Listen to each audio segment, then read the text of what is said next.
A noite de sexta-feira no Palazzo d'Oro, o restaurante mais exclusivo de São Paulo, transcorria com a elegância habitual. As taças de cristal refletiam a luz dourada dos lustres importados, enquanto os talheres de prata tilintavam suavemente contra a porcelana francesa. Entre os clientes, executivos discutiam negócios em tons discretos, casais celebravam ocasiões especiais e grupos de amigos degustavam vinhos que custavam mais do que um salário anual de muitos brasileiros. Marina Silva ajeitou o avental branco pela terceira vez naquela noite, sentindo uma pontada familiar de dor no abdômen. 7 horas em pé, servindo mesas, sorrindo educadamente, enquanto ignorava o desconforto que se tornara seu companheiro constante nos últimos anos. Seus dedos tremeram levemente ao segurar a bandeja, mas ela respirou fundo e seguiu em direção à mesa 15, onde um homem de terno impecável acabara de se sentar. Eduardo Almeida tinha a postura de quem nascera para comandar. Aos 42 anos, seu império imobiliário se estendia por 3 estados, suas decisões movimentavam milhões e seu nome era pronunciado com reverência nos círculos empresariais mais exclusivos do país. Naquela noite, porém, a dureza em seu rosto parecia ainda mais pronunciada. Havia uma amargura em seus olhos escuros que não existia 3 anos antes, quando sua esposa ainda respirava ao seu lado. Desde então, o mundo se tornara ainda mais dividido para ele. De um lado, os que tinham poder e relevância. Do outro, todos os demais, meros instrumentos para facilitar sua vida. Marina aproximou-se da mesa com o cardápio em mãos. "Boa noite, senhor. Seja bem-vindo ao Palazzo d'Oro. Posso iniciar com alguma bebida ou gostaria de um momento para apreciar nosso cardápio?" Eduardo mal ergueu os olhos. "Um momento", disse secamente, já folheando as páginas do cardápio de vinhos com a familiaridade de quem conhecia cada safra, cada região, cada nota de cada rótulo ali presente. Marina assentiu e se afastou, dando-lhe espaço. Ela aproveitou para servir água gelada em outras mesas, sempre atenta aos sinais sutis dos clientes. Aprendera nos últimos 3 anos que trabalhar em um restaurante como aquele exigia não apenas eficiência, mas uma capacidade quase telepática de antecipar necessidades sem ser invasiva. Era um equilíbrio delicado, especialmente quando cada gorjeta significava a diferença entre conseguir pagar todas as contas no fim do mês ou ter que negociar prazos na farmácia onde comprava seus medicamentos. 15 minutos depois, Eduardo fez um gesto brusco, com a mão chamando-a de volta. Ela retornou prontamente, bloco de notas em punho. "Quero o filé mignon ao molho de vinho tinto mal passado. E me traga uma garrafa do Chateau Margaux 2010. É o segundo vinho na seção de Bordeaux, se você não conseguir encontrar." O tom era pedagógico, quase condescendente, como se ele presumisse que ela não teria capacidade de localizar o item sem suas instruções detalhadas. Marina sentiu o calor subir ao rosto, mas manteve a expressão neutra. "Perfeitamente, senhor. Mais alguma coisa?" "É suficiente. E seja rápida." Ela se retirou com a mesma dignidade silenciosa, dirigindo-se primeiro à cozinha para transmitir o pedido do prato principal, depois à adega climatizada, onde os vinhos eram armazenados. A iluminação suave do ambiente deixava as garrafas brilharem como joias em suas prateleiras de mogno. Marina percorreu com os olhos a seção de Bordeaux, localizando rapidamente a região de Margaux. Seus dedos deslizaram pelas garrafas até encontrar a safra de 2010. Mas quando foi pegar, seu braço esbarrou acidentalmente em outra garrafa logo acima, que se deslocou alguns centímetros. Sem perceber a diferença, Marina pegou essa garrafa, verificou superficialmente o rótulo que de fato dizia Chateau Margaux e retornou ao salão. Com a delicadeza de quem manuseia um tesouro, ela apresentou a garrafa a Eduardo, mantendo o rótulo virado para ele conforme o protocolo exigia. "O senhor confirma?" Eduardo lançou um olhar rápido, distraído, já mexendo no celular. "Sim, abra." Marina procedeu com o ritual de abertura, girando o saca-rolhas com movimentos precisos. A rolha saiu com um pequeno estalo satisfatório. Ela serviu uma pequena quantidade na taça de Eduardo, para que ele pudesse provar, Outro protocolo padrão do restaurante. Ele pegou a taça, girou o vinho, observou a coloração contra a luz, aproximou o nariz para sentir o aroma. E então sua expressão mudou completamente. O que é isso? A voz saiu baixa, perigosamente calma. Marina piscou confusa. Senhor? Eduardo pegou a garrafa com um movimento brusco, fazendo Marina dar um passo atrás. Ele examinou o rótulo com atenção e então seu rosto se contorceu em uma expressão de incredulidade e fúria contida. Isso não é o Margaux 2010. Isso é o Margaux 2015. Uma safra completamente diferente, inferior. Eu... Sinto muito, senhor. Posso trocar imediatamente. Pode trocar? O tom de Eduardo subiu, atraindo os olhares das mesas vizinhas. Você tem ideia do que acabou de fazer? Eu pedi especificamente uma safra. Uma safra específica.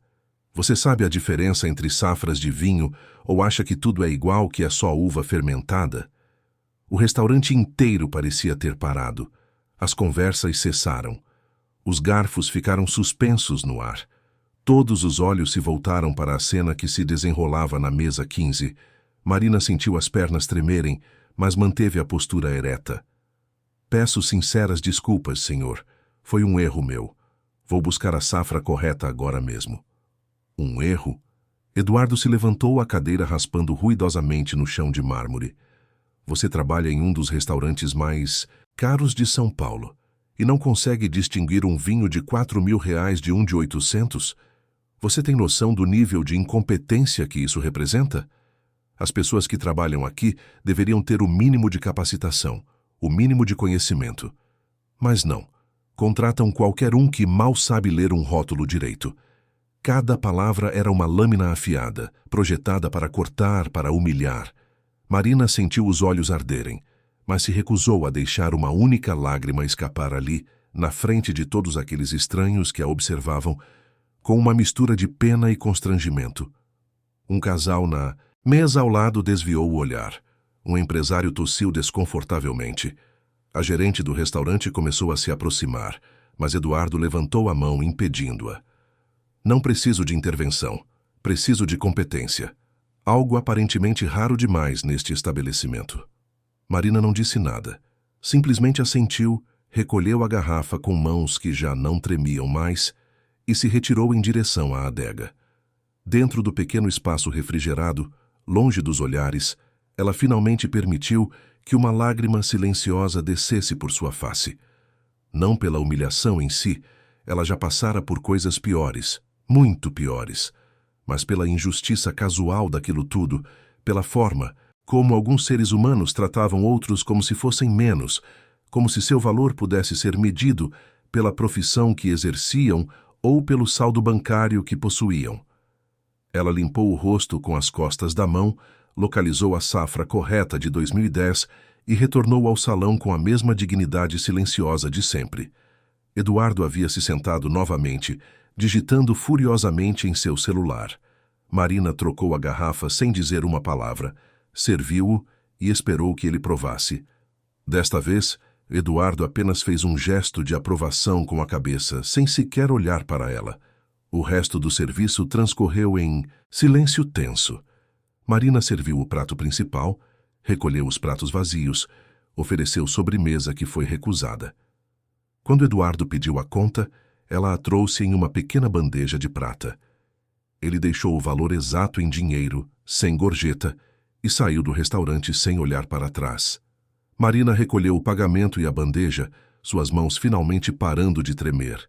Na cozinha, apoiou-se no balcão por um momento, respirando fundo. A dor no abdômen estava mais intensa agora, pulsando em ondas que acompanhavam seu batimento cardíaco acelerado. Ela pegou um copo de água e tomou 2 comprimidos da cartela que sempre carregava no bolso. Você está bem? A voz de Camila, outra garçonete, soou suave ao seu lado. Estou. Já passou. Aquele homem foi horrível. Todo mundo viu. Você não merecia aquilo. Marina deu um pequeno sorriso cansado. Não é sobre merecer. É sobre sobreviver. E eu sobrevivi a coisas piores do que um homem rico tendo um ataque de fúria por causa de vinho. Muito piores. Camila não entendeu completamente o significado daquelas palavras, mas apertou o braço de Marina em um gesto de solidariedade antes de voltar ao salão.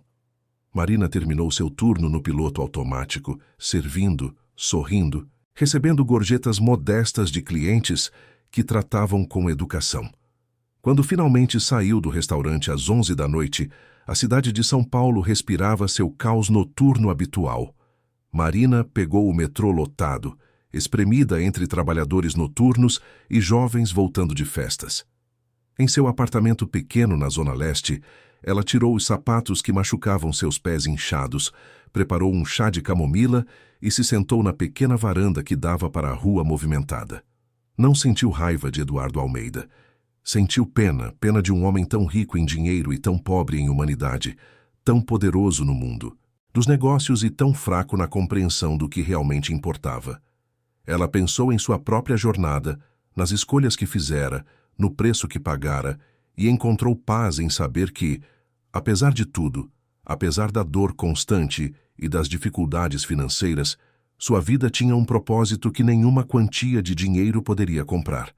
Ela salvara uma vida, e essa única ação, invisível para o mundo, valia mais do que todos os impérios que homens como Eduardo Almeida poderiam construir. A noite de sexta-feira no Palazzo d'Oro, o restaurante mais exclusivo de São Paulo, transcorria com a elegância habitual. Taças de cristal refletiam a luz dourada dos lustres importados, enquanto os talheres de prata tilintavam suavemente contra a porcelana francesa. Entre os clientes, executivos discutiam negócios em tons discretos, casais celebravam ocasiões especiais e grupos de amigos degustavam vinhos que custavam mais do que um salário anual de muitos brasileiros. Marina Silva ajeitou o avental branco pela terceira vez naquela noite, sentindo uma pontada familiar de dor no abdômen. 7 horas em pé, servindo mesas, sorrindo educadamente enquanto ignorava o desconforto que se tornara seu companheiro constante nos últimos anos. Seus dedos tremeram levemente ao segurar a bandeja, mas ela respirou fundo e seguiu em direção à mesa 15, onde um homem de terno impecável acabara de se sentar. Eduardo Almeida tinha a postura de quem nascera para comandar. Aos 42 anos, seu império imobiliário se estendia por 3 estados. Suas decisões movimentavam milhões, e seu nome era pronunciado com reverência nos círculos empresariais mais exclusivos do país. Naquela noite, porém, a dureza em seu rosto parecia ainda mais pronunciada. Havia uma amargura em seus olhos escuros que não existia 3 anos antes, quando sua esposa ainda respirava ao seu lado. Desde então, o mundo se tornara ainda mais dividido para ele. De um lado, os que tinham poder e relevância. Do outro, todos os demais, meros instrumentos para facilitar sua vida. Marina aproximou-se da mesa com o cardápio em mãos. Boa noite, senhor. Seja bem-vindo ao Palazzo d'Oro. Posso iniciar com alguma bebida ou gostaria de um momento para apreciar nosso cardápio? Eduardo mal ergueu os olhos. Um momento, disse secamente, já folheando as páginas do cardápio de vinhos com a familiaridade de quem conhecia cada safra, cada região, cada nota de cada rótulo ali presente. Marina assentiu e se afastou, dando-lhe espaço. Ela aproveitou para servir água gelada em outras mesas, sempre atenta aos sinais sutis dos clientes. Aprendera nos últimos 3 anos que trabalhar em um restaurante como aquele exigia não apenas eficiência, mas uma capacidade quase telepática de antecipar necessidades sem ser invasiva. Era um equilíbrio delicado, especialmente quando cada gorjeta significava a diferença entre conseguir pagar todas as contas no fim do mês ou ter que negociar prazos na farmácia onde comprava seus medicamentos. 15 minutos depois, Eduardo fez um gesto brusco com a mão, chamando-a de volta. Ela retornou prontamente, bloco de notas em punho. Quero o filé mignon ao molho, de vinho tinto, mal passado. E me traga uma garrafa do Chateau Margaux 2010. É o segundo vinho na seção de Bordeaux, se você não conseguir encontrar. O tom era pedagógico, quase condescendente, como se ele presumisse que ela não teria capacidade de localizar o item sem suas instruções detalhadas. Marina sentiu o calor subir ao rosto, mas manteve a expressão neutra. Perfeitamente, senhor. Mais alguma coisa? É suficiente. E seja rápida. Ela se retirou com a mesma dignidade silenciosa, dirigindo-se primeiro à cozinha para transmitir o pedido do prato principal, depois à adega climatizada onde os vinhos eram armazenados. A iluminação suave do ambiente deixava as garrafas brilharem como joias em suas prateleiras de mogno. Marina percorreu com os olhos a seção de Bordeaux, localizando rapidamente a região de Margaux. Seus dedos deslizaram pelas garrafas até encontrar a safra de 2010. Mas quando foi pegar, seu braço esbarrou acidentalmente em outra garrafa logo acima, que se deslocou alguns centímetros. Sem perceber a diferença, Marina pegou essa garrafa, verificou superficialmente o rótulo que de fato dizia Chateau Margaux e retornou ao salão. Com a delicadeza de quem manuseia um tesouro, ela apresentou a garrafa a Eduardo, mantendo o rótulo virado para ele conforme o protocolo exigia. O senhor confirma. Eduardo lançou um olhar rápido, distraído, já mexendo no celular. Sim, abra. Marina procedeu com o ritual de abertura, girando o saca-rolhas com movimentos precisos. A rolha saiu com um pequeno estalo satisfatório. Ela serviu uma pequena quantidade na taça de Eduardo para que ele pudesse provar, outro protocolo padrão do restaurante. Ele pegou a taça, girou o vinho, observou a coloração contra a luz, aproximou o nariz para sentir o aroma. E então sua expressão mudou completamente. O que é isso? A voz saiu baixa, perigosamente calma. Marina piscou, confusa. Senhor! Eduardo pegou a garrafa com um movimento brusco, fazendo Marina dar um passo atrás. Ele examinou o rótulo com atenção e então seu rosto se contorceu em uma expressão de incredulidade e fúria contida. Isso não é o Margaux 2010. Isso é o Margaux 2015. Uma safra completamente diferente, inferior. Eu... Sinto muito, senhor. Posso trocar imediatamente. Pode trocar? O tom de Eduardo subiu, atraindo os olhares das mesas vizinhas. Você tem ideia do que acabou de fazer? Eu pedi especificamente uma safra. Uma safra específica. Você sabe a diferença entre safras de vinho ou acha que tudo é igual que é só uva fermentada? O restaurante inteiro parecia ter parado. As conversas cessaram. Os garfos ficaram suspensos no ar. Todos os olhos se voltaram para a cena que se desenrolava na mesa 15. Marina sentiu as pernas tremerem, mas manteve a postura ereta. Peço sinceras desculpas, senhor. Foi um erro meu. Vou buscar a safra correta agora mesmo. Um erro. Eduardo se levantou, a cadeira raspando ruidosamente no chão de mármore. Você trabalha em um dos restaurantes mais caros de São Paulo e não consegue distinguir um vinho de R$ 4.000 de um de 800. Você tem noção do nível de incompetência que isso representa? As pessoas que trabalham aqui deveriam ter o mínimo de capacitação, o mínimo de conhecimento. Mas não. Contratam qualquer um que mal sabe ler um rótulo direito. Cada palavra era uma lâmina afiada, projetada para cortar, para humilhar. Marina sentiu os olhos arderem, mas se recusou a deixar uma única lágrima escapar ali, na frente de todos aqueles estranhos que a observavam com uma mistura de pena e constrangimento. Um casal na mesa ao lado desviou o olhar. Um empresário tossiu desconfortavelmente. A gerente do restaurante começou a se aproximar, mas Eduardo levantou a mão impedindo-a. Não preciso de intervenção. Preciso de competência. Algo aparentemente raro demais neste estabelecimento. Marina não disse nada. Simplesmente assentiu, recolheu a garrafa com mãos que já não tremiam mais e se retirou em direção à adega. Dentro do pequeno espaço refrigerado, longe dos olhares, ela finalmente permitiu que uma lágrima silenciosa descesse por sua face. Não pela humilhação em si, ela já passara por coisas piores, muito piores, mas pela injustiça casual daquilo tudo, pela forma como alguns seres humanos tratavam outros como se fossem menos, como se seu valor pudesse ser medido pela profissão que exerciam ou pelo saldo bancário que possuíam.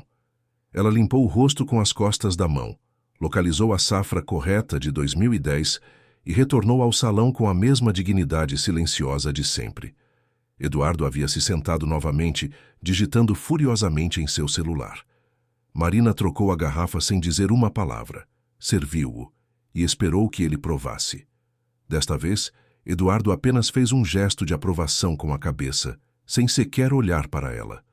O resto do serviço transcorreu em silêncio tenso. Marina serviu o prato principal, recolheu os pratos vazios, ofereceu sobremesa que foi recusada. Quando Eduardo pediu a conta, ela a trouxe em uma pequena bandeja de prata. Ele deixou o valor exato em dinheiro, sem gorjeta, e saiu do restaurante sem olhar para trás. Marina recolheu o pagamento e a bandeja, suas mãos finalmente parando de tremer. Na cozinha, apoiou-se no balcão por um momento, respirando fundo. A dor no abdômen estava mais intensa agora, pulsando em ondas que acompanhavam seu batimento cardíaco acelerado. Ela pegou um copo de água e tomou 2 comprimidos da cartela que sempre carregava no bolso. "Você está bem?" A voz de Camila, outra garçonete, soou suave ao seu lado. "Estou. Já passou. Aquele homem foi horrível, todo mundo viu. Você não merecia aquilo." Marina deu um pequeno sorriso cansado. "Não é sobre merecer. É sobre sobreviver. E eu sobrevivi a coisas piores do que um homem rico tendo um ataque de fúria por causa de vinho. Muito piores." Camila não entendeu completamente o significado daquelas palavras, mas apertou o braço de Marina em um gesto de solidariedade antes de voltar ao salão. Marina terminou seu turno no piloto automático, servindo, sorrindo, recebendo gorjetas modestas de clientes que tratavam com educação. Quando finalmente saiu do restaurante às 11 da noite, a cidade de São Paulo respirava seu caos noturno habitual. Marina pegou o metrô lotado, espremida entre trabalhadores noturnos e jovens voltando de festas.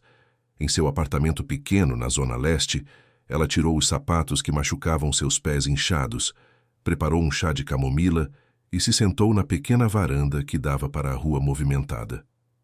Não sentiu raiva de Eduardo Almeida. Sentiu pena. Pena de um homem tão rico em dinheiro e tão pobre em humanidade. Tão poderoso no mundo dos negócios e tão fraco na compreensão do que realmente importava. Ela pensou em sua própria jornada, nas escolhas que fizera no preço que pagara, e encontrou paz em saber que, apesar de tudo, apesar da dor constante e das dificuldades financeiras, sua vida tinha um propósito que nenhuma quantia de dinheiro poderia comprar. Ela salvara uma vida. E essa única ação, invisível para o mundo, valia mais do que todos os impérios que homens como Eduardo Almeida poderiam construir. A recuperação inicial foi exatamente como o Dr. Henrique havia previsto, lenta e dolorosa. Marina passou uma semana internada, cada movimento uma lembrança aguda do que seu corpo havia passado, mas ela suportou tudo com a mesma determinação que a levara a tomar aquela decisão. Nos primeiros dias, quando a dor era quase insuportável, ela se lembrava de Sofia, imaginava a bebê respirando mais facilmente, seu pequeno corpo finalmente recebendo o que precisava para sobreviver. As enfermeiras que cuidavam de Marina a tratavam com uma reverência especial. Não era todo dia que uma colega de profissão fazia algo tão extraordinário. Elas traziam flores, compartilhavam palavras de encorajamento, garantiam que ela tivesse os melhores cuidados disponíveis no hospital público, que, embora limitado em recursos, era rico em dedicação. Sofia também estava se recuperando, em um quarto alguns andares acima. Marina recebeu atualizações regulares. A bebê estava respondendo bem ao transplante. Os níveis hepáticos estavam se normalizando. Havia esperança real de uma recuperação completa. Cada notícia boa era um bálsamo para a dor física que Marina sentia. 2 semanas após a cirurgia, Marina recebeu alta. Antes de deixar o hospital, ela pediu para ver Sofia mais uma vez. A bebê estava acordada. Seus olhos grandes e curiosos agora tinham um brilho que não existia antes. Quando Marina se aproximou do berço, Sofia sorriu um sorriso desdentado e estendeu sua mãozinha. Marina segurou aqueles dedinhos minúsculos e sentiu lágrimas quentes rolarem por seu rosto. Valeu a pena. Cada segundo de dor, cada momento de medo, tudo valeu a pena por esse sorriso. Marina não viu Eduardo naquela visita. Soube por Dr. Henrique que ele e sua esposa haviam passado cada dia no hospital, revezando-se ao lado de Sofia, vivendo entre o terror e a esperança. Soube também que eles estavam imensamente gratos ao doador anônimo, que Eduardo havia tentado descobrir quem era para agradecer pessoalmente, mas que os protocolos de privacidade haviam sido mantidos conforme o desejo de Marina. Voltou para sua casa com instruções médicas rigorosas. Repouso absoluto por 6 semanas. Nenhum esforço físico, acompanhamento médico regular. Sua mãe se mudou temporariamente para cuidar dela, preparando sopas nutritivas e garantindo que ela seguisse todas as orientações à risca. Marina obedeceu, principalmente porque não tinha escolha. Seu corpo simplesmente não permitia mais do que pequenas caminhadas até o banheiro. Mas conforme as semanas se transformaram em meses, tornou-se evidente que algo não estava certo. A dor, que deveria diminuir gradualmente, permanecia constante. Alguns dias eram melhores, outros piores, mas nunca desaparecia completamente. Marina retornava ao hospital regularmente para consultas de acompanhamento, e os médicos faziam exames, ajustavam medicações, ofereciam explicações técnicas sobre complicações pós-cirúrgicas. Você desenvolveu aderências abdominais, explicou o Dr. Henrique, durante uma consulta particularmente difícil, 6 meses após a cirurgia. É uma complicação conhecida, embora não comum. O tecido cicatricial está causando dor crônica. Além disso, há sinais de fadiga hepática residual. Seu fígado está funcionando, mas não com a mesma eficiência de antes. Vai melhorar? Pode melhorar com o tempo e tratamento adequado. Mas preciso ser honesto com você, Marina. Há uma possibilidade real de que você viva com algum nível de dor e fadiga pelo resto da vida. Aquelas palavras foram uma sentença. Marina tentou retornar ao trabalho 3 meses, depois determinada a não deixar que as complicações a definissem. Mas a realidade da enfermagem pediátrica era incompatível com suas limitações físicas. Os turnos de 12 horas em pé eram tortura. Levantar crianças, correr de um quarto para outro em emergências, o estresse físico constante, tudo isso se tornara impossível. Ela tentou diferentes posições no hospital, trabalho administrativo, triagem, qualquer coisa que não exigisse o mesmo nível de esforço físico, mas as vagas eram limitadas e, em um hospital público sempre lutando com falta de pessoal, não havia luxo de acomodar permanentemente alguém que não pudesse exercer todas as funções necessárias. 1 ano após salvar a vida de Sofia, Marina se viu forçada a tomar a decisão mais dolorosa de sua vida profissional: pedir demissão da enfermagem. A vocação que havia definido sua identidade, o trabalho que amava acima de tudo, teve que ser deixado para trás. Ela chorou quando assinou os papéis, chorou quando se despediu das colegas, chorou quando caminhou pelos corredores do Hospital São Lucas pela última vez como funcionária. Os meses seguintes foram os mais sombrios. Marina precisava trabalhar, as contas não paravam de chegar e suas economias estavam se esgotando rapidamente. Mas com suas qualificações específicas e limitações físicas, as opções eram escassas. Ela tentou alguns empregos: recepcionista em uma clínica, assistente em uma farmácia, operadora de telemarketing. Cada um apresentava seus próprios desafios e nenhum parecia se encaixar. Foi quase por acidente que ela acabou no ramo de restaurantes. Uma amiga da sua mãe conhecia o gerente do Palazzo d'Oro, que estava precisando de garçonetes. O trabalho era exigente, mas os turnos eram mais curtos que na enfermagem, e havia a possibilidade de gorjetas substanciais. Marina, desesperada e sem muitas opções, aceitou. Os primeiros meses foram humilhantes.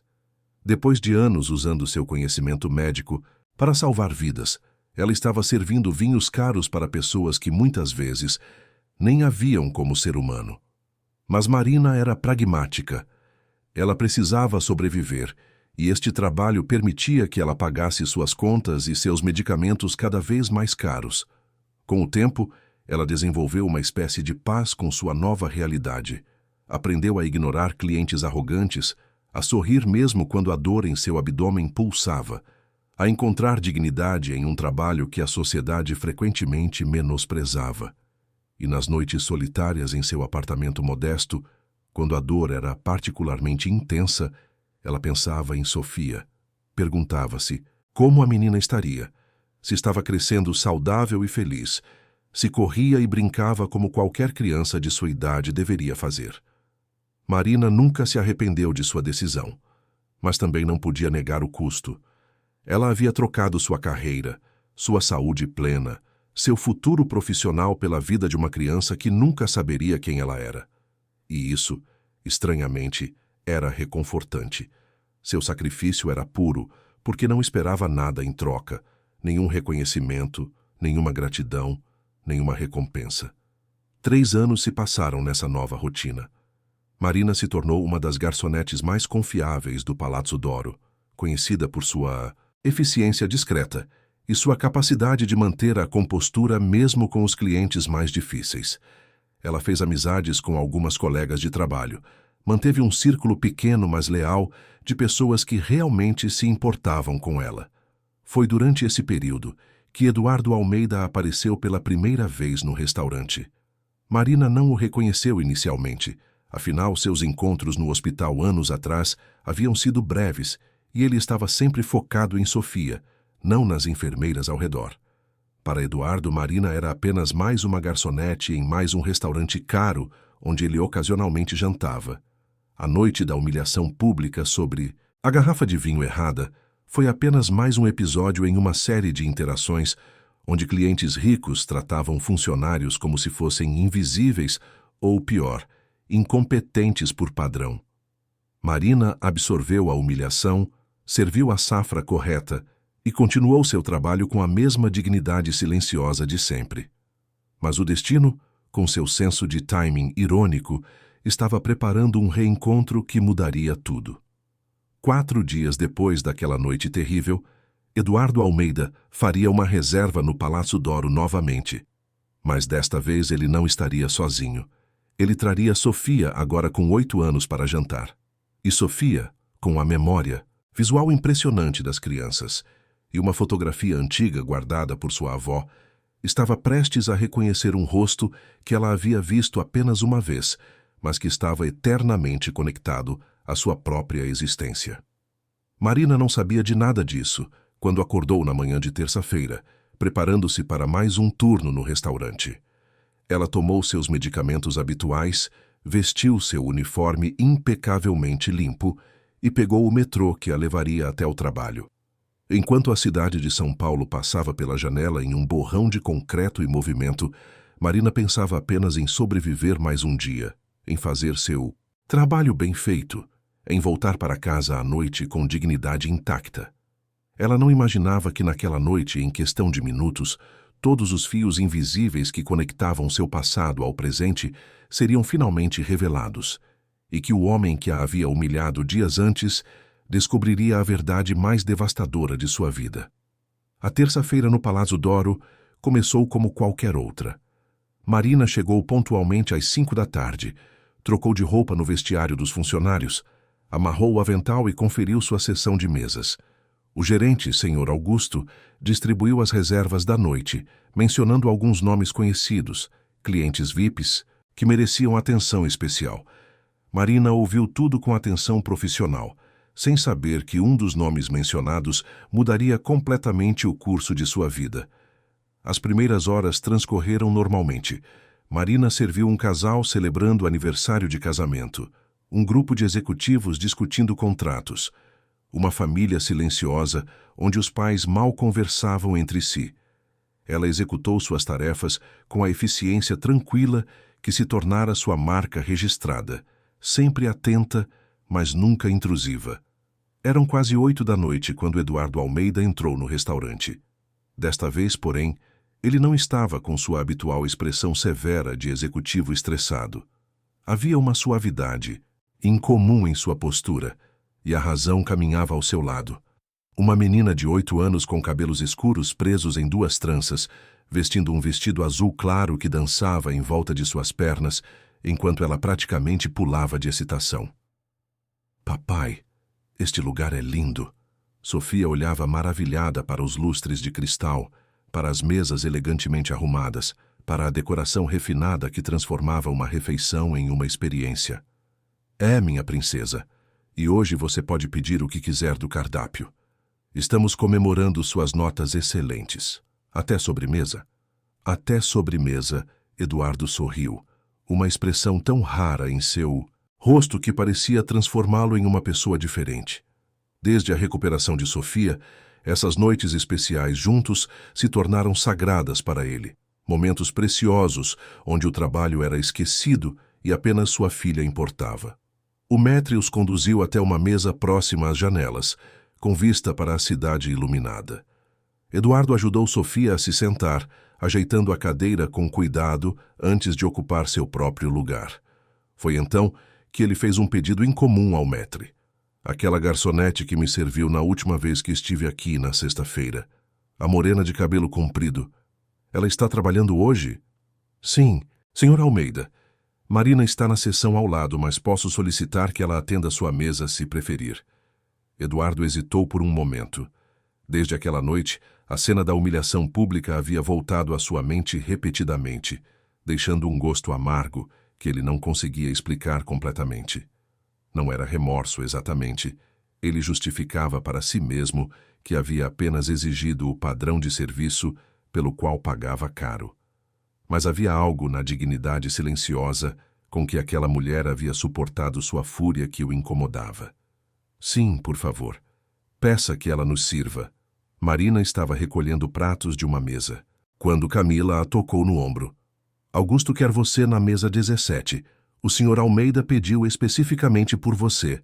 Marina sentiu seu estômago afundar. Almeida, aquele homem.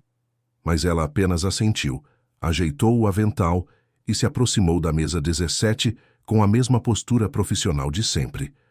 Quando chegou perto o suficiente para ver claramente os ocupantes, seu coração deu um salto involuntário. Ali estava ele, o homem que a havia humilhado dias antes. E ao seu lado, uma menina de olhos enormes e sorriso radiante. Boa noite, senhor. Senhorita, sejam bem-vindos ao Palazzo d'Oro. A voz de Marina saiu, firme sem trair nenhuma emoção. Eduardo olhou para ela, e pela primeira vez realmente a viu, não como uma garçonete incompetente, mas como uma pessoa. Havia algo em seus olhos, uma profundidade que ele não havia notado antes, e isso o deixou levemente desconfortável. Boa noite. Esta é minha filha, Sofia. Estamos comemorando suas notas excelentes na escola. Marina sorriu genuinamente para a menina. Parabéns, Sofia. Deve ter se esforçado muito. Tirei 10 em todas as matérias. Sofia respondeu com o entusiasmo desinibido das crianças. Especialmente em ciências. Eu amo ciências. Quero ser médica quando crescer. Algo atravessou o peito de Marina, uma pontada de emoção que ela rapidamente suprimiu. Que maravilhoso! O mundo precisa de mais médicas dedicadas. Vocês gostariam de começar com alguma bebida? Enquanto Eduardo examinava a carta de vinhos, Sofia estudava Marina com curiosidade infantil. Havia algo familiar naquele rosto, algo que despertava uma memória distante e nebulosa. A menina inclinou a cabeça, franzindo o senho em concentração. Eu conheço você? A pergunta saiu inocente, mas atravessou o restaurante como um trovão silencioso. Marina piscou, seu coração acelerando. Não acredito, querida. Esta é a primeira vez que nos vemos. Mas Sofia não estava convencida. Ela continuava, encarando Marina com intensidade desconcertante, como se estivesse tentando encaixar peças de um quebra-cabeça mental. Não, eu já vi seu rosto antes. Tenho certeza. Sofia, não seja rude. Eduardo interveio, levemente constrangido. A moça está trabalhando. Mas, papai, eu conheço ela de algum lugar. Espera, espera.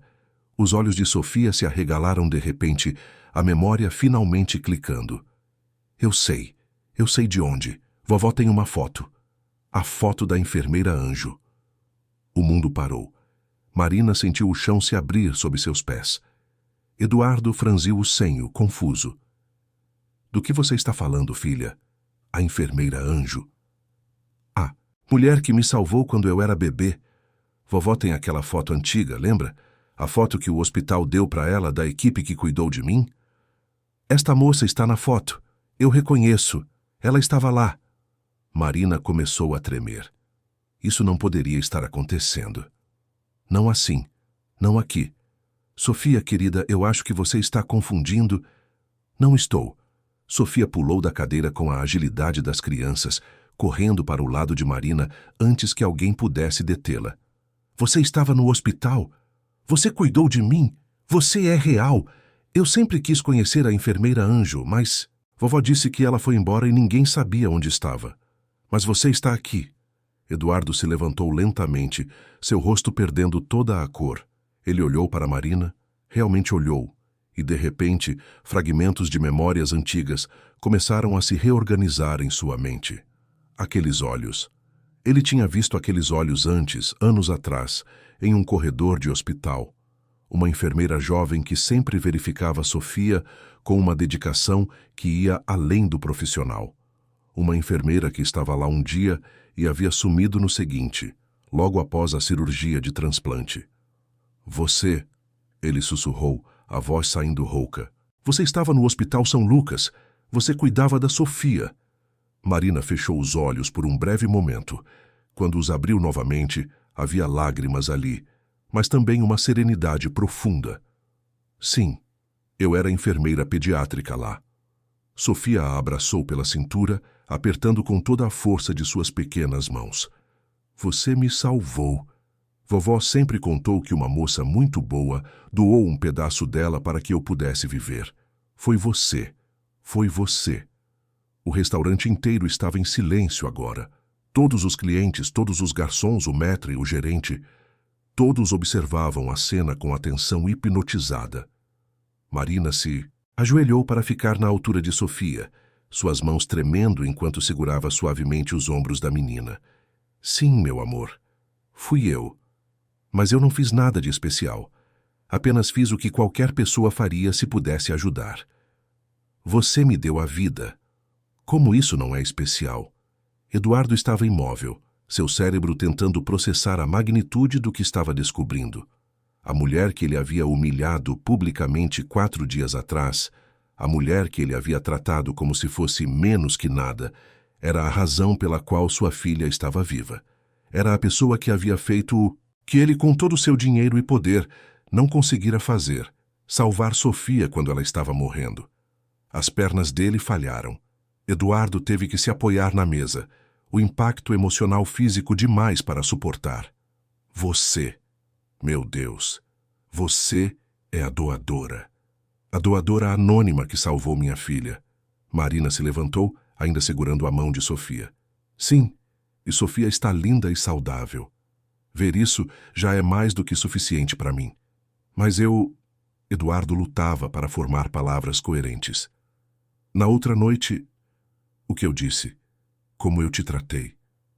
Sua voz falhou completamente. O silêncio no restaurante era ensurdecedor. Todos podiam ver o momento em que a realização completa atingiu Eduardo Almeida como um trem de carga. O homem que se orgulhava de seu controle, de sua capacidade de comandar qualquer situação, estava completamente destruído, desmoronando sob o peso de sua própria crueldade agora revelada em toda sua ironia brutal. Senhor, por favor, sente-se, Marina disse suavemente. Posso trazer água? Água? Eduardo quase riu, um som quebrado e amargo. Eu te chamei de incompetente, de estúpida na frente de todos e você salvou a vida da minha filha. Você deu um pedaço de você mesma para que ela pudesse viver. E eu faria de novo, Marina respondeu com simplicidade honesta. Sofia merecia uma chance de viver. Todas as crianças merecem. Eduardo afundou de volta na cadeira, as mãos cobrindo o rosto. Seus ombros tremiam com a força emocional do momento. Sofia, confusa pela reação do pai, correu para ele. Papai, por que você está chorando? Por que, minha princesa? Eduardo a puxou para um abraço apertado, seu rosto enterrado nos cabelos da filha, porque eu sou o homem mais idiota e sortudo do mundo. Idiota pelo que fiz, e sortudo porque a pessoa mais incrível que já existiu decidiu salvar você. Aquela noite no Palazzo d'Oro, terminou de maneira diferente de qualquer outra. Marina precisou se afastar por alguns minutos, buscando refúgio no vestiário dos funcionários, enquanto processava o turbilhão de emoções. O gerente Augusto, compreendendo a extraordinariedade da situação, permitiu que Camila assumisse a mesa 17. Quando Marina finalmente conseguiu recompor-se e retornou ao salão, encontrou Eduardo ainda sentado, Sofia ao seu lado desenhando no verso do cardápio. Mas o homem estava diferente. A arrogância havia desaparecido, substituída por algo que parecia ser uma mistura de vergonha, gratidão e completo desespero para consertar o irreparável. Marina terminou seu turno tentando manter a normalidade, mas era impossível ignorar os olhares dos outros clientes e funcionários. A história já estava se espalhando pelo restaurante como fogo em mato seco. Quando finalmente chegou a hora de ir embora, Eduardo estava esperando do lado de fora, ao lado de seu carro de luxo. Sofia estava dormindo no banco de trás, seu pequeno corpo enrolado com um cobertor. Por favor, Eduardo se aproximou assim que viu Marina sair. Por favor, só me dê 5 minutos. Marina parou, o cansaço da noite pesando em seus ombros. Senhor Almeida, você não me deve nada. Não precisa fazer isso, preciso. Eu preciso porque não vou conseguir dormir, respirar, viver direito se não fizer. O que eu disse, como eu te tratei, não há desculpa. Nenhuma. Não, não há, Marina concordou com franqueza gentil. Mas você não sabia quem eu era. Não sabia o que eu havia feito pela sua filha. E isso torna melhor? Eduardo passou a mão pelos cabelos em frustração. O fato de eu ter tratado uma pessoa daquela forma, só porque achei que ela não merecia respeito, isso me torna pior, não melhor. Você salvou minha filha e eu nem soube agradecer. Pior, anos depois eu te humilhei publicamente. Que tipo de pessoa isso me faz? Uma pessoa que tem a chance de ser melhor daqui para frente, Marina respondeu. Olha, senhor Almeida, eu entendo sua vergonha. Mas você precisa entender uma coisa. Eu não fiz o que fiz por você, fiz pela Sofia, porque ela merecia viver. E ver ela ali dentro hoje, saudável, feliz, inteligente, sonhando em ser médica, isso já é toda a recompensa que eu poderia querer. Mas você ficou com sequelas, eu pesquisei. Assim que cheguei em casa naquela noite do transplante, quando descobri que tinha sido uma doadora viva. Eu pesquisei tudo sobre o procedimento. Sei que doadores podem ter complicações. Você foi forçada a deixar a enfermagem, não foi? Por isso está trabalhando como garçonete. Marina não respondeu imediatamente. A brisa noturna de São Paulo movia seus cabelos, trazendo o cheiro característico da cidade grande, uma mistura de escape de carros, comida de rua e vida em movimento constante. Sim, desenvolvi complicações, dor crônica, fadiga. Não consegui mais exercer a enfermagem como antes. Mas essas são as consequências que eu aceitei quando tomei minha decisão. Não me arrependo. Como você pode não se arrepender? Você sacrificou sua carreira, sua saúde, porque Sofia está viva, e isso importa mais do que qualquer carreira, qualquer saúde perfeita. Todas as manhãs, quando acordo com dor, eu penso nela correndo, brincando, vivendo. E valeu a pena. Sempre valerá a pena. Eduardo a olhou como se estivesse vendo um ser de outro planeta, alguém cujos valores eram tão radicalmente diferentes dos seus que ele mal conseguia compreender. Por favor, deixe-me fazer algo. Qualquer coisa. Tratamento médico de primeira linha, um apartamento melhor, um emprego menos exigente fisicamente, um fundo financeiro para garantir seu futuro. Qualquer coisa. Não. A resposta de Marina foi firme, mas não hostil. Eu não quero seu dinheiro, senhor Almeida. Não foi por dinheiro que doei meu fígado, e não vou aceitar dinheiro agora. Isso mancharia algo que é puro. Então o quê? O que eu posso fazer? Eu preciso fazer algo ou vou enlouquecer com essa culpa. Seja um pai melhor para Sofia. Seja uma pessoa melhor para todos ao seu redor. Use seu privilégio, seu dinheiro, seu poder para fazer diferença positiva no mundo. Essa é a única coisa que eu quero de você. Eduardo ficou em silêncio por um longo momento, processando suas palavras. Quando finalmente falou novamente, sua voz estava mais suave, mais vulnerável do que Marina jamais teria imaginado ser possível. Você me acha uma pessoa horrível, não acha? Eu acho que você é uma pessoa ferida que se esqueceu de como ser humano. Mas eu também acredito que pessoas podem mudar se realmente quiserem. Como você sabe que eu quero? Porque você está aqui, nesta calçada fria, às 11 da noite, tentando pedir perdão a uma garçonete. O homem que me humilhou na semana passada não faria isso.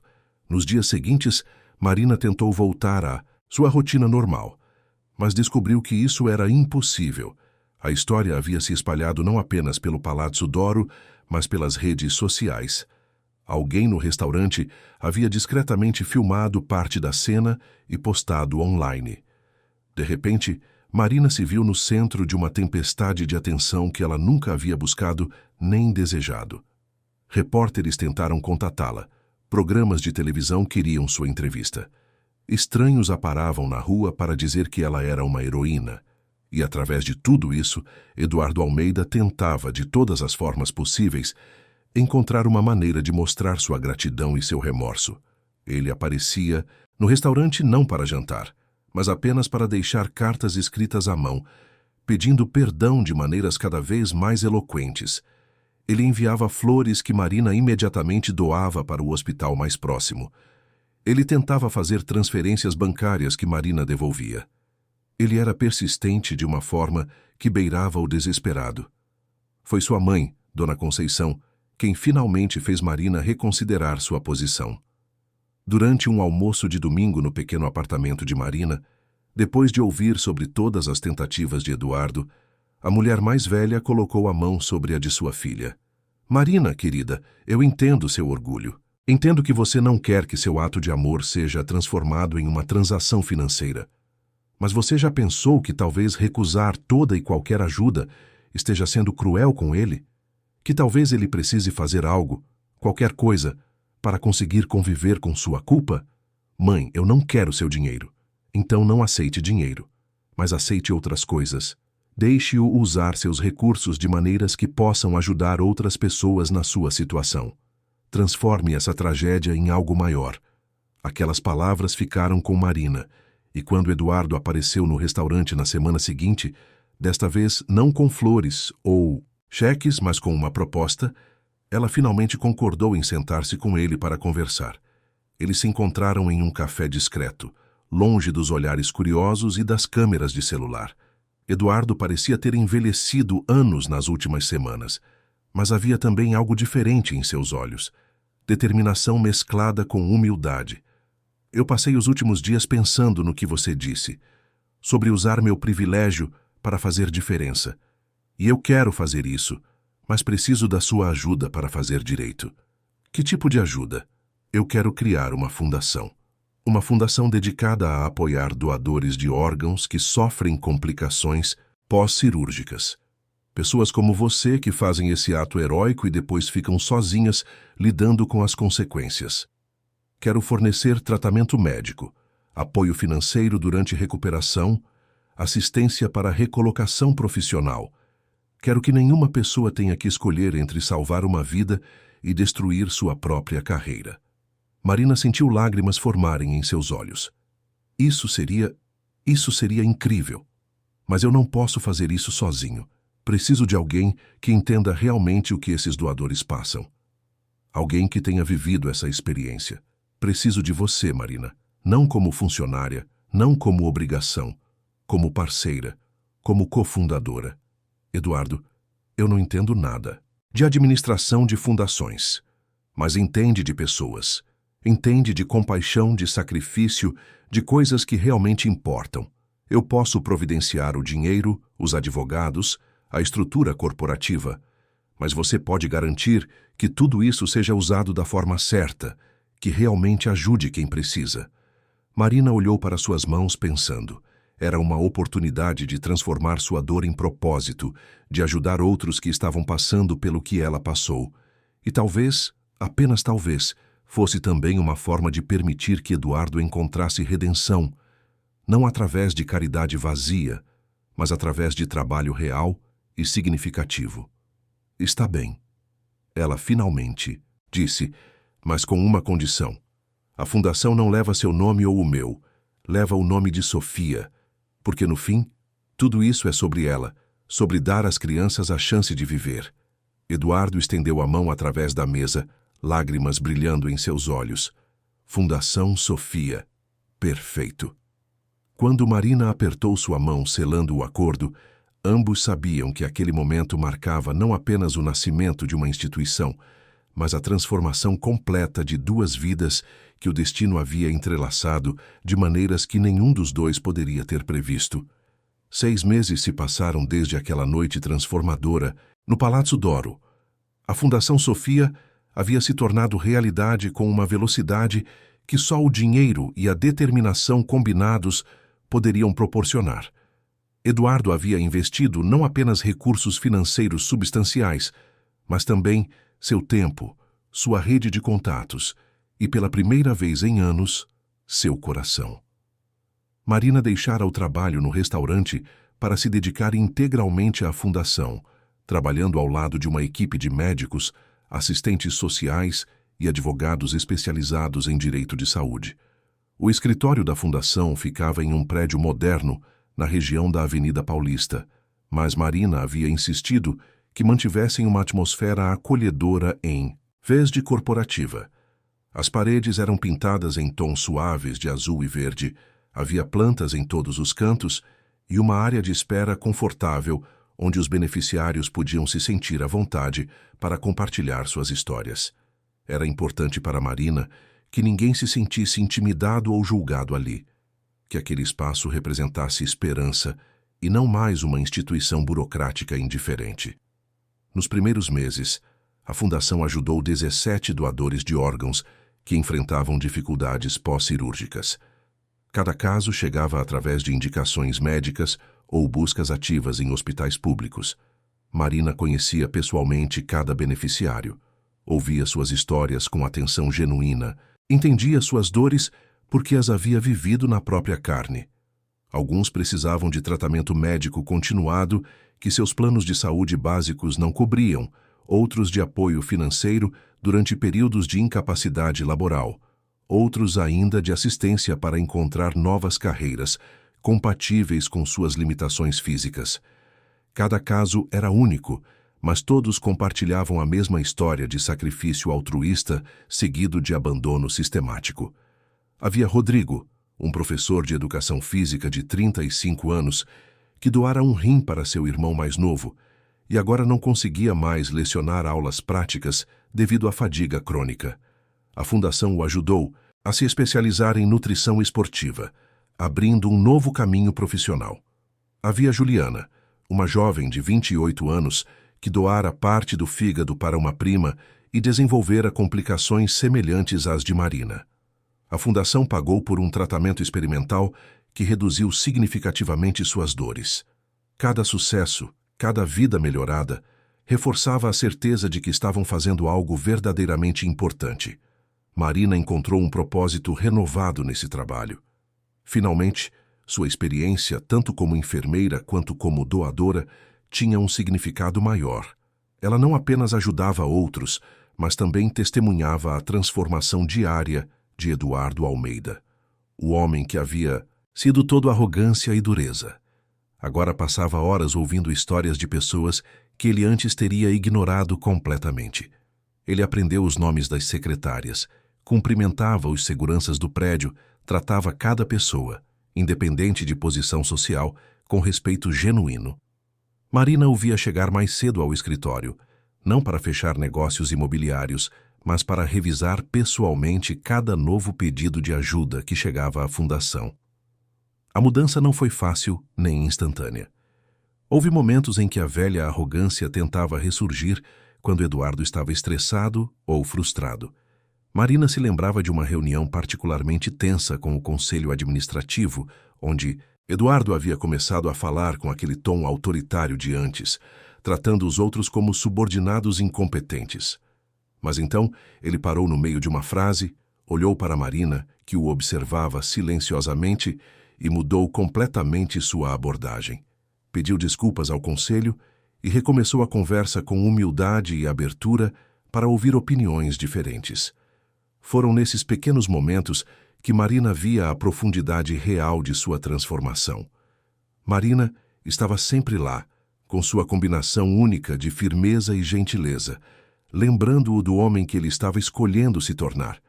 E Sofia, com sua presença constante e amor incondicional, era o lembrete mais poderoso de por que essa transformação importava. A menina visitava o escritório da fundação toda semana, trazendo desenhos que pendurava nas paredes, conversando animadamente com os beneficiários, distribuindo abraços generosos para qualquer um que parecesse precisar. Era impossível olhar para Sofia, tão cheia de vida e alegria, e não sentir que cada sacrifício, cada esforço, cada mudança valia absolutamente a pena. O 9º aniversário de Sofia foi planejado com cuidado especial. Eduardo queria algo íntimo, longe dos eventos extravagantes que costumava organizar nos anos anteriores, festas em buffets luxuosos com centenas de convidados que mal conheciam a aniversariante. Desta vez seria diferente. A festa aconteceria no jardim de sua casa, um espaço amplo mas acolhedor, decorado com simplicidade alegre. Balões coloridos amarrados em grupos de 3, mesas com toalhas floridas que balançavam com a brisa suave e uma área para as crianças brincarem livremente, sem a supervisão excessiva de animadores profissionais. A lista de convidados era pequena e significativa. Alguns colegas de escola de Sofia, com quem ela realmente tinha amizade, familiares próximos e as pessoas que realmente importavam na vida da menina. Marina recebeu seu convite pessoalmente.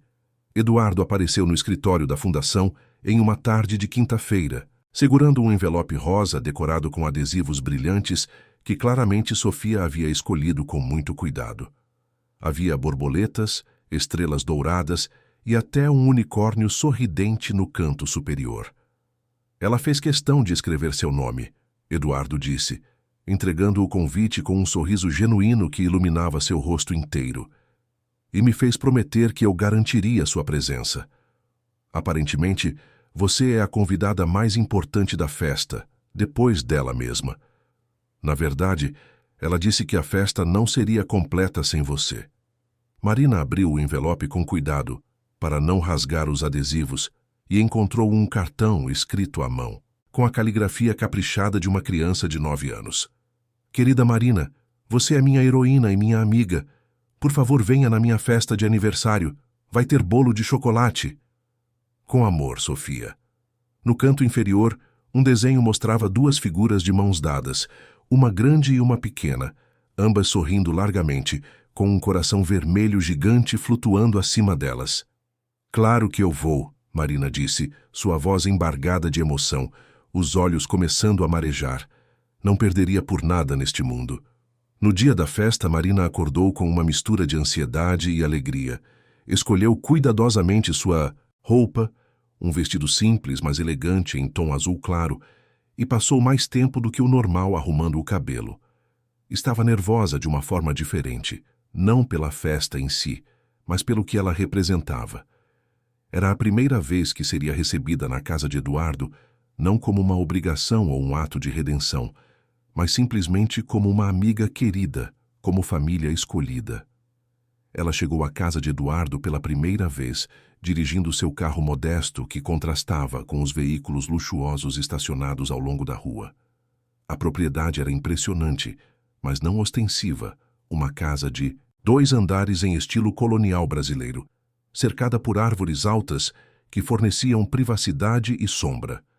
No jardim dos fundos, a festa já estava em pleno andamento. Crianças corriam entre os brinquedos infláveis coloridos, suas risadas ecoando pelo espaço aberto. Adultos conversavam em pequenos grupos, segurando copos de suco natural e pequenos sanduíches delicados. Música alegre tocava em volume moderado, algo animado, mas não ensurdecedor, permitindo que as conversas fluíssem naturalmente.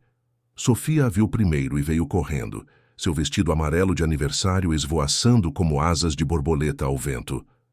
Marina, você veio e trouxe um presente. A menina pulou em seus braços com a familiaridade carinhosa que haviam desenvolvido nos últimos meses, quase derrubando Marina no processo. Claro que trouxe. Feliz aniversário, minha linda, Marina disse, apertando Sofia em um abraço apertado antes de colocá-la de volta no chão. O presente era um estetoscópio pediátrico real, rosa com corações estampados, junto com um jaleco branco do tamanho de Sofia, com seu nome bordado no bolso, e um kit de médico de brinquedo completo com termômetro, seringa de plástico e um urso de pelúcia paciente. Quando a menina abriu e viu, seus olhos brilharam com pura alegria, tão intensos que pareciam iluminar o jardim inteiro. É para quando eu for médica. Posso ser médica de verdade agora. Ela girou no lugar, segurando o jaleco contra o peito como se fosse o tesouro mais precioso do mundo. Marina ajudou Sofia a vestir o jaleco, ajeitando a gola com cuidado, alisando as mangas que ficaram perfeitamente no comprimento dos braços da menina. Você já tem o coração de uma médica, Sofia. O resto é só questão de tempo e estudo. E eu sei que você vai ser incrível. Vou ser tão boa quanto você era. Vou ajudar crianças doentes assim como você. Me ajudou, Sofia declarou com a seriedade absoluta das crianças, quando falam sobre seus sonhos mais profundos. Eu sei que vai, e vou estar aqui para ver cada passo dessa jornada. Eduardo observava a cena de longe, conversando com sua mãe, Dona Helena, uma senhora elegante de 70 anos com cabelos prateados cuidadosamente arrumados e olhos que brilhavam com uma sabedoria acumulada ao longo de décadas. Ela havia sido a guardiã da memória da doação anônima durante todos aqueles anos. Foi ela quem havia guardado aquela foto antiga da equipe do hospital. Foi ela quem havia contado para Sofia sobre a enfermeira Anjo sempre que a menina perguntava sobre sua cicatriz, transformando o que poderia ser fonte de insegurança em uma história de amor e coragem. Agora, vendo Marina interagir com sua neta com tanto carinho genuíno, havia lágrimas de gratidão em seus olhos cansados, mas felizes. Aquela mulher salvou nossa Sofia, Dona Helena disse ao filho, sua voz tremendo com emoção. E você quase deixou essa bênção escapar por causa do seu orgulho. Quase perdeu a chance de conhecer um anjo de verdade. Eu sei, mãe, acredite, eu sei. E me envergonho todos os dias quando lembro de como a tratei. Mas estou tentando ser melhor. Estou tentando ser digno do sacrifício que ela fez. Ser o homem que Sofia merece como pai. Você está conseguindo, meu filho. Sua mãe apertou seu braço com carinho, sua mão pequena e enrugada sobre o antebraço forte dele. Finalmente estou vendo o homem bom que eu criei voltar a aparecer. O homem que seu pai teria orgulho de conhecer. A tarde transcorreu com alegria simples e verdadeira. Marina foi integrada naturalmente ao grupo, conversando com os outros convidados sobre tópicos variados.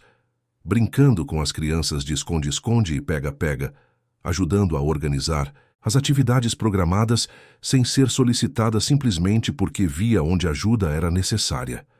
Ela conversou longamente com Dona Helena, que compartilhou memórias dos dias terríveis quando Sofia estava no hospital, quando cada hora parecia ser a última, quando a esperança era tudo que tinham para se agarrar. Quando chegou a hora do bolo, todos se reuniram em torno da mesa principal, coberta com uma toalha especial que tinha pequenos corações bordados nas bordas. Sofia estava radiante, seu rosto iluminado pela luz dourada do final de tarde, cercada por velas coloridas que representavam seus 9 anos de vida. Cada uma delas, um milagre tornado possível por uma decisão tomada em um corredor de hospital anos antes.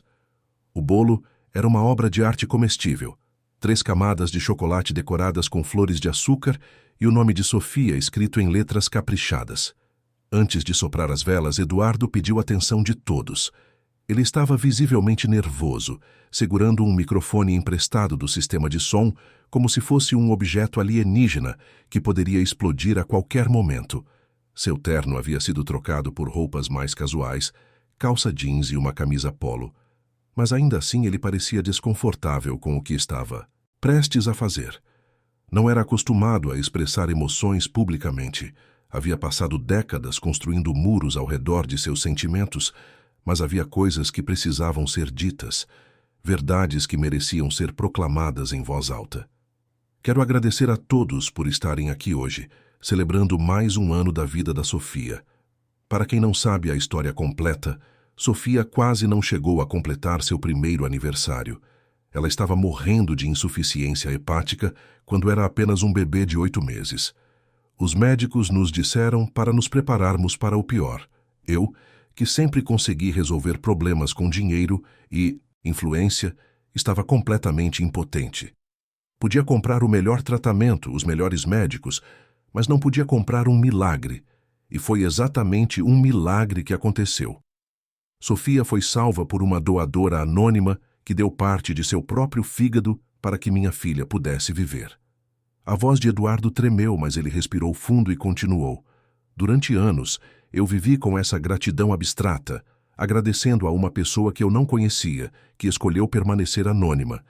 Mandava flores para o hospital todo ano no aniversário da cirurgia, doava para instituições de transplante, mas sempre senti que não era suficiente, que nunca poderia ser suficiente.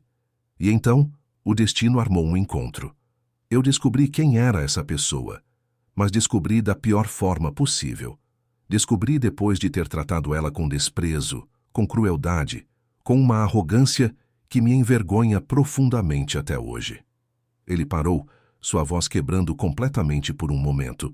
Marina começou a acenar com a cabeça, sinalizando que ele não precisava continuar, que já estava tudo bem, que o passado havia sido perdoado. Mas Eduardo a olhou com determinação renovada, limpando discretamente os olhos. Não, eu preciso dizer isso. Preciso que todos saibam. Preciso que você saiba, Marina. Preciso que Sofia entenda quando for mais velha. Marina Silva não apenas salvou a vida da minha filha, ela me salvou também. Me salvou de mim mesmo, da pessoa vazia e amarga que eu estava me tornando depois da morte da minha esposa. Uma pessoa que media o valor dos outros pelo dinheiro que tinham, que tratava seres humanos como se fossem descartáveis. Marina me ensinou que o verdadeiro valor de uma pessoa não está em sua conta bancária ou em seu sobrenome, mas em suas ações, em sua compaixão, em sua capacidade de amar além de si mesma, de sacrificar seu próprio bem-estar pelo bem de um estranho. Eduardo se virou diretamente para Marina, que estava com lágrimas descendo livremente pelo rosto, sem se importar em limpá-las. Marina, não existem palavras suficientes para agradecer o que você fez. Você deu para Sofia o dom da vida. Você deu para mim o dom da redenção. A chance de me tornar um homem melhor, um pai melhor. E através da Fundação Sofia, você está dando para dezenas de outras famílias a chance de permanecerem juntas, de não sofrerem sozinhas como você sofreu. Você é, sem sombra de dúvida, a pessoa mais extraordinária que eu já conheci. E sou honrado, profundamente honrado, de poder chamá-la de amiga. O jardim estava em silêncio absoluto, um silêncio respeitoso e carregado de emoção. Até as crianças haviam parado de brincar, sentindo a gravidade do momento. Apenas o som distante do trânsito de São Paulo e o farfalhar suave das folhas ao vento quebravam a quietude. Marina se levantou, suas pernas tremendo levemente, e caminhou até Eduardo através da pequena multidão que se abriu para dar passagem. Por um momento eles apenas se olharam, toda a jornada que haviam percorrido juntos, refletida naquele olhar, desde a humilhação no restaurante até este momento de conexão profunda e verdadeira. Então, Marina fez algo inesperado. Ela abraçou Eduardo, um abraço de perdão genuíno, de gratidão mútua, de reconhecimento de que às vezes as pessoas mais quebradas são as que precisam de mais compaixão, não de mais julgamento. Você não precisa mais pedir desculpas, ela sussurrou em seu ouvido, sua voz tão baixa que apenas ele podia ouvir. Você já mostrou quem escolheu ser. Você já provou através de ações, não de palavras vazias. E estou orgulhosa de chamá-lo de amigo, muito orgulhosa. Quando se separaram, não havia um olho seco no jardim. Mesmo os homens mais estoicos limpavam discretamente as faces. Sofia correu para abraçar os dois ao mesmo tempo, suas pequenas mãos tentando envolver ambos os adultos que ela amava, criando um círculo apertado de afeto. Vocês são minha família, ela declarou com a certeza absoluta das crianças quando falam verdades fundamentais. E famílias sempre ficam juntas, para sempre. O resto da festa foi uma celebração não apenas do aniversário de Sofia, mas de segundas chances, de transformações possíveis, de amor que transcende circunstâncias e diferenças sociais. Marina se encontrou rindo genuinamente, algo que não fazia há anos, cercada por pessoas que a valorizavam não pelo que ela podia fazer por elas, mas simplesmente por quem ela era. Dona Helena insistiu em que ela experimentasse cada prato da mesa, tratando-a com o carinho de uma avó orgulhosa. As outras mães presentes a incluíram naturalmente em suas conversas, interessadas em conhecer a mulher sobre quem haviam ouvido falar. E as crianças, especialmente as amigas de Sofia, a cercaram querendo ouvir histórias sobre ser enfermeira e salvar vidas, olhando para ela como se fosse uma super-heroína de carne e osso. Quando a noite caiu e o céu de São Paulo começou a se tingir de tons profundos de azul escuro, salpicados com as primeiras estrelas, os convidados começaram a se despedir. Eduardo pediu que Marina ficasse mais um pouco. Havia algo que ele queria lhe mostrar. Eles se sentaram em um balanço de madeira no jardim, um balanço que a esposa de Eduardo havia escolhido anos antes e onde ela costumava sentar com Sofia bebê no colo. Agora, observavam Sofia brincar com os últimos amigos que ainda não haviam ido embora. A menina, ainda vestindo seu jaleco de médica sobre o vestido amarelo, correndo pelo gramado com energia inesgotável. Tem algo que eu quero te dar, Eduardo disse, tirando um envelope grosso do bolso interno de um paletó que havia buscado dentro de casa. Não é dinheiro, ele acrescentou rapidamente ao ver a expressão cautelosa de Marina. Ou pelo menos, não é dinheiro para você. É algo diferente, algo que espero que aceite porque vai além de nós dois. Dentro do envelope estava um documento legal extenso, com selos oficiais e assinaturas de advogados. Marina o leu 2 vezes, depois uma terceira, sem acreditar completamente no que estava vendo. Eduardo havia estabelecido um fundo fiduciário significativo, com recursos que fariam qualquer instituição de pesquisa médica celebrar especificamente destinado à pesquisa sobre complicações pós-doação de órgãos e desenvolvimento de técnicas cirúrgicas mais seguras. O fundo tinha o nome de Marina Silva e seria administrado por ela junto com uma equipe de médicos especialistas das melhores universidades do país. O objetivo era garantir que futuros doadores tivessem acesso aos melhores procedimentos, aos tratamentos mais avançados, e que ninguém mais tivesse que escolher entre salvar uma vida e destruir a própria carreira como Marina havia feito. Eduardo, isso é imenso. Isso pode mudar a medicina de transplantes no Brasil inteiro. Você entende a magnitude do que está fazendo? É necessário. É mais do que necessário, é urgente. Você sofreu por causa de um ato de bondade. Outras pessoas estão sofrendo agora, neste exato momento. Talvez não possamos curar você completamente, reverter todo o dano que foi feito. Mas podemos garantir que futuros doadores tenham melhores resultados, melhores tratamentos, melhores chances de viver vidas plenas e sem dor depois de sua generosidade. Podemos transformar sua dor em progresso. Podemos fazer com que seu sacrifício signifique algo ainda maior. Marina dobrou o documento cuidadosamente, segurando-o contra o peito como se fosse o tesouro mais precioso. Você mudou, Eduardo. Realmente, profundamente mudou. O homem do restaurante nunca pensaria em fazer algo assim. Ele olhou para Sofia, que agora ria enquanto perseguia bolhas de sabão que Dona Helena soprava no jardim que estava ficando escuro, as bolhas capturando a luz dos postes do jardim e brilhando como pequenas esferas iridescentes antes de explodir. Você me deu a maior dádiva que qualquer pessoa poderia dar. Não apenas salvou minha filha, não apenas me deu de volta a alegria de vê-la crescer. Você me mostrou que tipo de pessoa eu poderia ser, deveria ser. Me mostrou que o poder e o dinheiro só têm valor se usados para ajudar, não para dominar. O homem que você conheceu naquela noite no restaurante estava morto por dentro, Marina. Morto de amargura, de raiva contra o mundo por ter levado minha esposa, de vazio que eu preenchia com trabalho e arrogância. Você me trouxe de volta à vida tanto quanto trouxe Sofia. Me ensinou a sentir de novo, a me importar, a ver as pessoas ao meu redor como seres humanos e não como peças em um tabuleiro de negócios. Nós nos salvamos mutuamente, então. Marina sorriu através das lágrimas, que ainda brilhavam em seus olhos. Porque esta jornada, esta fundação, este propósito renovado também me trouxe de volta.